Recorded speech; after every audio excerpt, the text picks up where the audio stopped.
am I. Welcome to the Cross-Shaped Community Podcast.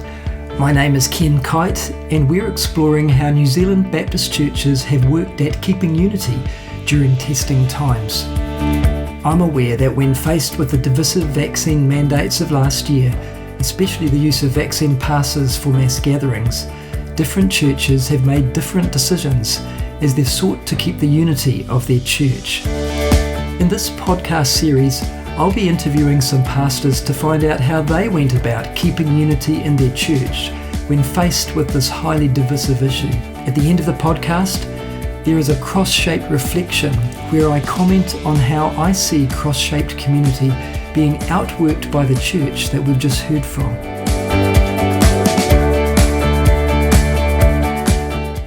With me now is Steve Worsley, Senior Pastor of Mount Albert Baptist Church. Kia ora, Steve. Kia ora, Ken. Nice to be with you. Good to catch up with you again.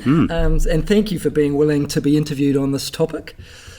Just to give us a bit more background about your context here at Mount Albert Baptist. If someone has just moved to your neighbourhood, looking for a church to attend, how would you describe your church to them? Yeah, well, the first thing I'd say, it's an all-age and multi-ethnic church like the suburb that we live in. Some people have a vision of church that it'll just be the elderly or it'll be traditional or whatever, and so you try to counter some of those things that people might be thinking, and often talk about our youth and children. But all ages are important to us, and then all ethnicities. So we employed an international pastor because we have quite a multi-ethnic clientele here, and that's important to us. We want to not just have people from different ethnicities here, but understand those ethnicities well so that we can all be community together. And so those are all part of our mission here. Sounds great. Now, Steve, I expect that you've had to work through many divisive issues over your years of pastoral ministry. How divisive has the vaccine pass mandate been for your church? Yeah, it probably has. I'm not sure. It probably has been the hardest, actually, in almost 25 years of ministry. I think as a pastor, you're the meat and the sandwich. You've got, the government said, do like this, and if you don't, then you're breaking the law. But you're required to do things that strike at the very heart of what church is all about. We spend all our time trying to encourage unity and draw people together and work through conflicts well. And then we're suddenly told we've actually got to divide. We've got to segregate. So, people in the church say we must not segregate. Well, sorry, but we've been told that we must, this is what was delivered to us as church leaders. Segregation was actually determined for churches and every other organisation. But the thing that I've said to people right through is that segregation doesn't have to mean division. And so no one can force us to divide as a fellowship. How we feel about each other is not something the government can determine. So we might for a time have to meet in different rooms with different numbers and different rules and whatever, but that can't change the way we feel about each other. And so those are some of the messages that we tried to weave through. Yeah. I would say in our church a lot of people were affected. So I hear of some churches that use vaccine passes and nobody blinked and away they went. Wasn't like that here. We've had a lot of people who, for a lot of different reasons, decided not to be vaccinated. And we all have a view, and pastors, leaders, elders all have a view as well. And you can look at people with quite a different view and think, oh, that's just crazy, or that's, but you don't have that luxury when you lead a church. You can't talk like that. And I guess what I've found is that in sitting and hearing people's stories of why they chose not to be vaccinated, I would start to get much closer. I'd find that they're all really, really different for a start. Nothing seemed weird or crazy or strange once you hear someone's story, and that was hugely helpful to hear. Yeah. So, but I would say we had a big challenge here because we had a lot of people in that camp who, some undecided for a bit, but quite a number who really did not want to be vaccinated, and that was end of story, So working through that as a church has not been easy. Yeah. So Steve, how did you go about seeking unity in the church over this divisive issue when you obviously had people in various different camps on it? Yeah, well, the first thing, I mean, in a lockdown, you can't talk to each other either. Let's get together and discuss this. Well, you couldn't because you're locked down, and the restrictions were applying immediately. So the first thing we did was a survey so that the church could see how they fitted against each other, because it's easy in a lockdown to think everyone thinks like me, or they should do, and they don't, and so our church was a lot like New Zealand, quite a lot in this camp, but some very much in that camp, and all the extremes of thinking that you see in society and you read on Facebook are all represented in our church, and so, well, how are we going to deal with this? So the first thing, a survey, and then reporting back on that survey so that people can see, people said to us this over here and they said like that, but on the other hand, people said like this, and then people can see how, hopefully expands the big picture a little. And you got good response to the survey? Yeah, we did. A lot of responders. And most of it was kind of yes/no questions, but at the final one, you could express yourself a little, and some of those quotes were helpful too.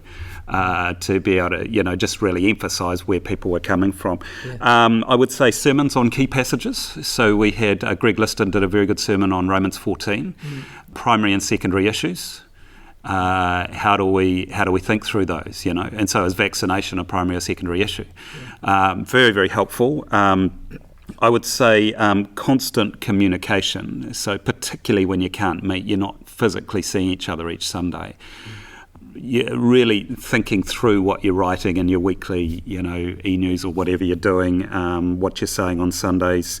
It was difficult. You don't want to preach every week about this stuff, when you're going through it, because it just does people's heads in, but trying to pick what are the key things that need to be known and when do they need to be known. And I found if you get those right, it brings a sense of ease and people thank you for it, in the church, because it's like an elephant in the room, and someone talked about it and made sense of it, so if you get it right, then that really helps. Inviting the most affected to meetings where they can be heard and their ideas can, for a way forward, can be added to the possibilities. So recognising that we had quite a big group of people who were unvaccinated, to meet regularly with those people at the key turning point, should I say, and so that if decisions were made that were contrary to what those folk would want, at least they know why. But in those meetings, I think hearing people's stories was just hugely instructive. I mean, I think I drew closer relationally with a number of folk just by hearing their stories, and I had a lot of empathy for their point of view, and then also getting them to contribute. So what do you think we should do? Obviously we've got this dilemma, and some of the suggestions were particularly helpful, and and that added some energy from a group that might otherwise be ostracised to some of the things we did. Now, I paint it like that. It might sound like everything went swimmingly. It didn't. But those are things. I mentioned Romans 14, also John 17, obviously Jesus' prayer that we might all be one, and Philippians 2. I think those were probably the passages that were most helpful to us. Yeah. Did you at all feel pressured into having to yield to a particular group at all as you moved through? Oh, heck yeah. Yeah, and that's the thing. I think it's important not to paint any group as a whole. So even if we talk about our unvaccinated group as a church, there was a lot of different thinking among them, and some of them were very strong, saying, we should not use vaccine passes at all. That would be wrong, it would be evil, whatever. Some very strong language from some. Yep. And others amongst that group who are saying, we want the best for the wider church at this time. We see that it's temporary. If a larger group can meet with vaccine passes, then we're pleased that they can meet, even if we can't meet with them. And it was just kind of wonderful to read that. Yeah. But neither did we expect everyone needed to feel like that. So we sort of recognised that there was difference within a group of unvaccinated folk. Steve, can you give us a couple of examples of the differing views that you had to work through as you work through this difficult issue? Yeah, I could probably give a whole lot of examples actually, but if I pick out one from each end of the spectrum, through this time, the Brian Tamaki freedom and rights movement was quite prevalent, and so we're hearing a lot about that. And as pastors, of course, there was a sense that, well, this is what Christians or, Christian leaders are doing or saying. There was almost an implication around that, and many Christians were cottoning on to that. I had someone from my church who messaged me who was disillusioned with that, and I, felt the opposite. And he said this, he summed it up in one sentence. He said, "It feels so strange that those who follow Jesus, who gave up all his rights, act like holding on to your rights to freedom is primary to their religion." And I thought he actually nailed what a lot of other Christians are thinking. How can that actually be a Christian perspective? On the other hand, some of our unvaxxed were saying church is supposed to be one community, and so dividing people on any basis is wrong. And on the basis of our health, I mean, that had never been done before. You don't check people at the door as to what they think about a health issue. I mean, and the thing is that both of those extremes are right. And so as a pastor, you're really stuck. How do I pull this together? And I think the appreciating of both of those different extremes is important. To actually really listen to both of those. Yeah. So those were two examples. Yeah. No, those are really helpful. Thanks, Steve. Yeah. But in the end, you got to make a call. Yeah.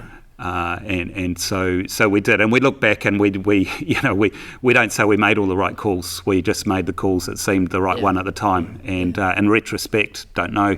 A lot to review. So where did you end up landing on this, Steve? Or what was it that you implemented?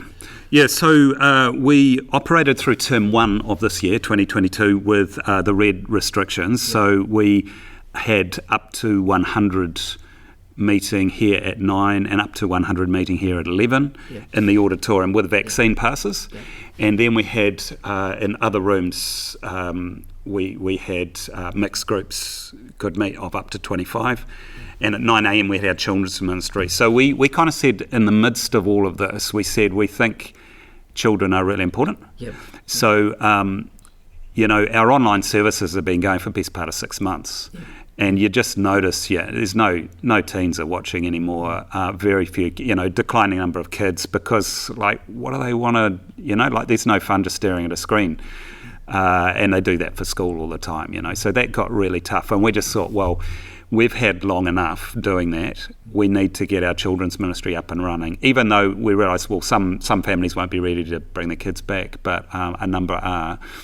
So, that's what we did. We had those different groups, and we had a sign-up thing on our website, so you had to register for church. This had never been done before, right? I mean, not in my ministry. Please reserve a seat for yourself for church online. That was kind of hilarious. And important. And so we managed our way through it on the basis of that. We, for the unvaccinated, we wanted to provide all the same options. So they could come at 9, they'd be in this room. They could come at 11, they'd be in that room. We even had a 7 o'clock thing that didn't fly. But we wanted to give as many or more options to unvaccinated people. The only thing we couldn't do is say, come and join us in the one big room because that's against the law, So we did everything we could to kind of include, and we tried to communicate that well. Yeah. And, for some, I would say for some, they appreciated the efforts there. Yeah. There still was, it's still pretty tough when you've got to meet, in a different room with just a few, and you feel that regardless of intent. And so once all this finished, we had to look at what was being felt there and deal with that. Yeah, and that's watching a live stream. They were. I mean, we'd stop and have discussion moments along the way, and to include them. There were even bits we said, text us through what you think about this, and a couple of times that worked. It's hard though, and you try and run the different locations at a time and get them interacting. Limited success with that. Yeah. Yeah. No, it's been a challenge, hasn't it? Certainly has. Yeah. So now that we're not out of it yet, really, but emerging out of this strange time that we've been in, how do you think this has affected the church going forward, Steve? Well, fairly majorly. I think I might be wrong, but I think pastors everywhere were pretty nervous going back a month or two, because most of us hadn't seen a lot of people come during the restricted period. And probably now, as we record this, we're still not seeing, a number of people still staying away. I hear from some of our folk who, unless everyone's wearing a mask, they won't come. Yeah. So you've got that on one hand, and you've got the sort of the very determinedly unvaccinated at the other extreme. So coming back together, I think it was dealing with that sense of hurt or exclusion, or that some were particularly feeling. Not all of the group, but some were really feeling. And when people are hurt in church, I think you got to stop and go and sit and listen to it. You can't just say, "Oh, well, you're just the minority. You'll get over it. Let's move on." So the idea of, "Oh, great, restrictions over. Let's just go back to what we were." We didn't for a moment think that would be right or good. So we did a couple of things. We thought. First of all, we had forums where people could come and talk to leadership. So anyone can just sign up for a time and come and talk to myself and a couple of the elders. And then again, we met with our unvaccinated folk, and we knew that was the last meeting we had with them, and we knew it would be hard because we knew we'd hear probably a lot of the hurt. So we were asking them, what do you think we should do as we go about regathering? Yeah. And so it's a kind of meeting, I think, where you sit and you listen and you take notes and you ask for clarification, but you don't defend yourself, and that was right, I mean, there actually wasn't a lot to defend, really. They made some good points that I think just remain good points. And we as leadership kind of owned the fact that, we did our best at each turn, but we know some of our communication we didn't quite get right, so we're sorry about that.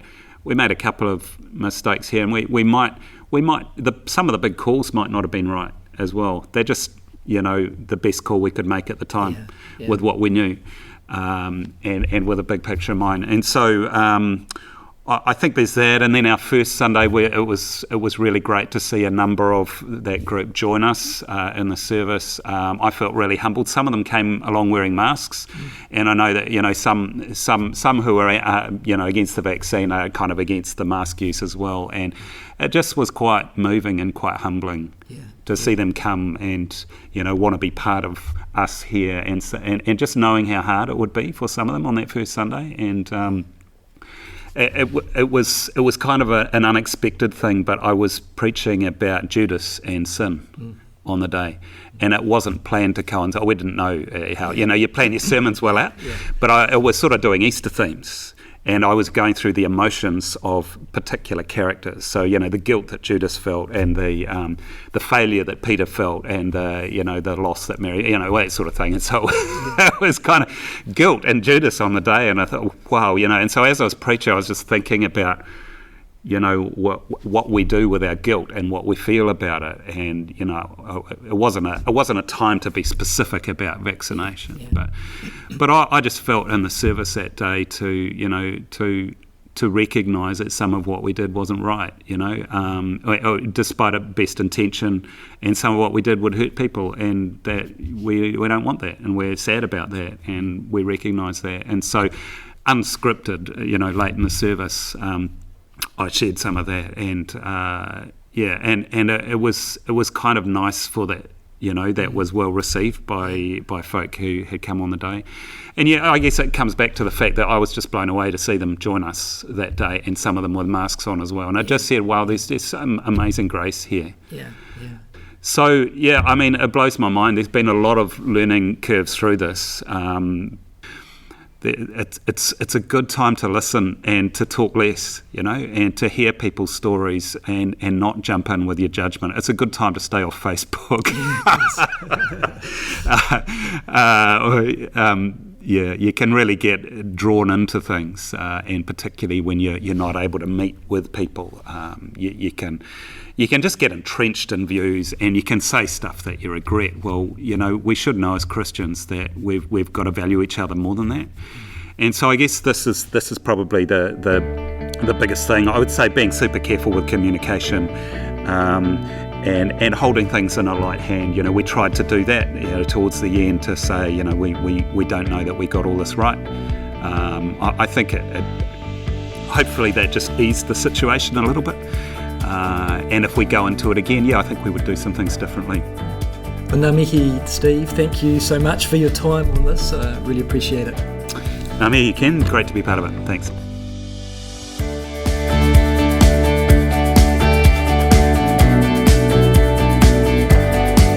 Here's my cross-shaped reflection on this interview with Steve Worsley. Steve's approach is an example of what I call role modelling. In this interview, Steve mentioned Philippians 2 as one of several Bible texts that helped guide them through this challenging time. One of the reasons Paul wrote Philippians was to help the church resolve a serious dispute between two prominent members of the church, Euodia and Syntyche, that we read about in chapter 4. Paul set out the gospel foundation of their reconciliation back in chapter 2, where he presented the gospel story of Christ's life, death, resurrection and ascension as being essential to having the same mind in you as Christ Jesus. We talked about that in the previous interview with Greg Liston. According to Paul, the key to unity of the church is practicing the same cross-shaped patterns of faithful obedience, self-giving love, power through weakness, transformative hope that Jesus demonstrated in the gospel story. However, these Christ-like patterns would be extremely difficult, if not impossible, especially during interpersonal conflict, without God's help and without the example of Christ-like role models to emulate. In Philippians 2, 6-11, Paul presents Jesus as the quintessential role model to emulate. But then in verses 19-30, 3:7-21, and 4:9, he presents Timothy and Epaphroditus, and finally himself, as further role models for the divided Philippian congregation to emulate. Have a read of these verses, 2:19-30, 3:7-21, and 4:9, to see how Paul presents each of his team members as exemplars of faithfulness, self-giving love, power in weakness, and transformative hope. Paul concludes in 4:9, "As for the things that you have learned and received and heard and noticed in me, do them, and the God of peace will be with you." In this interview, I heard Steve serving as a cross-shaped role model as he described how they went about keeping unity in their church. Steve acknowledged that they didn't get everything right. However, in their attempt to be faithful to Scripture, giving time to listen to people's views, in giving away power so the most disaffected could contribute to the way forward, Steve and his church leadership were modelling as best they could the cross-shaped patterns of faithfulness, self-giving love, and power through weakness, in the hope of keeping unity in their church. I wonder if you were moved like I was when Steve described the humbling experience on the first Sunday back together, when some of the unvaccinated church members returned voluntarily wearing their face masks, and Steve recognising how hard it would have been for them. I reckon this gracious act of reconciliation on the part of the unvaccinated must have been made that much easier for them because of the cross-shaped role modelling they'd observed in Steve. Thank you for listening to the Cross-Shaped Community Podcast. Join us next time where we'll be talking to co-pastors Gareth and Andy Davies about the different way of meeting for church that QNU Baptist decided on during the divisive period of the vaccine mandates.